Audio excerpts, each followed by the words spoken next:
मित्रों, कई बार कान के पर्दे में परफोरेशंस हो जाता है, तो ये बिना ऑपरेशन क्या होम्योपैथिक से मिट जाता है? यस, 100%।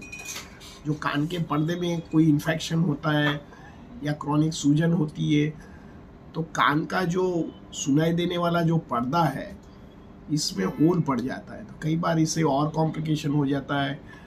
अर्ली एज में बहरापन आ जाना, पेन होना, इन्फ्लेमेशंस हो जाना। तो इसमें होम्योपैथिक में बहुत मास्टर ब्लास्टर दवा है। तो आप चिनिनम सल्फ है, अर्टिका यूरेनस है एंड एसिड नाइट्रिकम दवा का उपयोग करते हैं, तो धीरे धीरे ये जो पर्दा है ये फिर से रिज्वाइन हो जाता है और ऑपरेशन करने की ज़रूरत नहीं होती है और आपका कान फिर से हेल्दी और अच्छा बन जाता है।